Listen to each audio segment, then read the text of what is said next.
Selamat pagi anak-anak semua. Semoga kita dalam keadaan sehat walafiat dan dijauhkan dari virus corona. Dan kita selalu menjaga kesehatan dan menggunakan protokol kesehatan yang dianjurkan oleh pemerintah.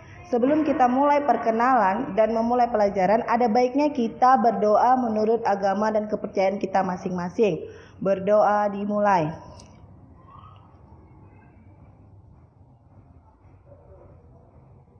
Berdoa selesai. Ada pepatah mengatakan tak kenal maka tak sayang. Perkenalkan, nama Ibu Putri Ayuningsi. Ibu mengajar bidang studi sosiologi di SMA Kartika 14 Pematang Siantar. Oke.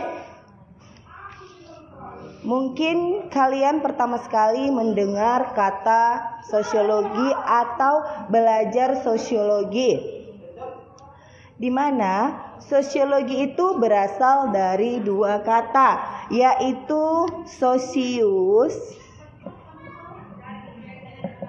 dan logos. Sosius artinya adalah sosial atau masyarakat. Logos artinya ilmu. Jadi sosiologi adalah ilmu yang mempelajari masyarakat.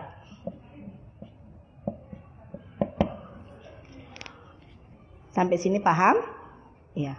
Saya ulangin, sosiologi itu berasal dari dua kata, sosius dan logos. Sosius artinya sosial atau masyarakat, sedangkan logos artinya ilmu. Jadi sosiologi adalah ilmu yang mempelajari masyarakat. Ibu akan menguraikan beberapa materi yang kita pelajarkan untuk semester 1 atau semester ganjil.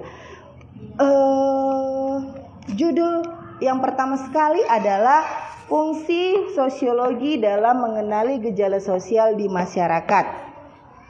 Coba buka bukunya halaman 6. Perhatikan, di halaman 6 itu ada alur pembelajaran.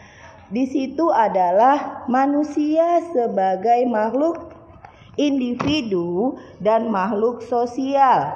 Kemudian ada ilmu sosiologi yang terdiri dari definisi sosiologi, sifat-sifat ilmu sosiologi, perkembangan sosiologi, kemudian konsep-konsep dasar sosiologi yang terdiri dari masyarakat, individu, hubungan individu dan masyarakat, fakta sosial, sosiologi sebagai metode. Setelah itu, fungsi sosiologi sebagai ilmu yang mengkaji hubungan masyarakat dan lingkungan yang terdiri atas adanya pemecahan masalah sosial, perencanaan sosial, sosiologi dalam penelitian, dan dampak pembangunan. Sekarang kita masuk ke materi pertama, yaitu judulnya adalah fungsi sosiologi dalam mengenali gejala sosial di masyarakat. Di mana manusia itu diciptakan oleh Tuhan dengan segala keterbatasannya. Manusia itu tidak bisa hidup sendiri, melainkan hidup dengan orang lain. Manusia itu memerlukan bantuan orang lain. Kemudian karena manusia merupakan makhluk sosial yang sangat bergantung kepada manusia lainnya. Yang pertama adalah manusia sebagai makhluk individu. Lihat bukunya di halaman 8. Di paragraf kedua ada setiap manusia memiliki keunikan dari ciri khas tersendiri. Tidak ada manusia yang persis sama. Kemudian, seorang individu itu memiliki faktor genotip dan fenotip, di mana faktor genotip itu adalah faktor yang dibawa individu sejak lahir atau dalam kurung keturunan, asal keturunannya. Sedangkan faktor fenotip itu faktor lingkungan. Faktor lingkungan itu apa, Bu? Faktor yang dimiliki setiap individu itu, ciri dan karakternya yang dipengaruhi oleh lingkungannya. Bagaimana lingkungan alam di sekitarnya. Jadi individu itu terpengaruh oleh lingkungannya. Kemudian Manusia sebagai makhluk sosial. Untuk mengembangkan dirinya, manusia membutuhkan sosialisasi lebih lanjut. Agar kebutuhan manusia itu terpenuhi atau mencapai tujuan yang baik, maka manusia itu saling membantu antara manusia yang satu dengan yang lainnya. Berbagai ilmu mengenai perkembangan manusia. Yang pertama, kalau kita lihat pada masa sekarang ini adalah zaman teknologi. Kalau kita lihat untuk bergotong royong itu sudah mulai pudar. Kenapa? Sikap kecuekan manusia untuk membantu manusia yang lain itu sudah kurang. Rasa kesadaran itu sudah kurang untuk membantu manusia yang satu dengan yang lainnya.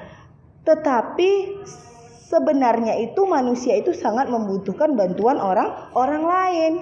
Kita tidak bisa hidup sendiri. Nah, jadi kalau kita hidup sendiri, mungkin kita menganggap aku bisa kok hidup sendiri.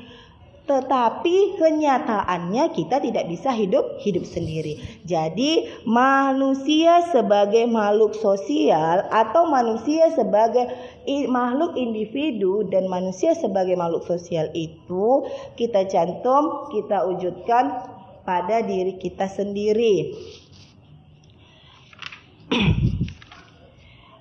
Sampai sini paham? Kalau paham, ada ibu mau ngasih tugas pertama, yaitu tulis di buku catatannya.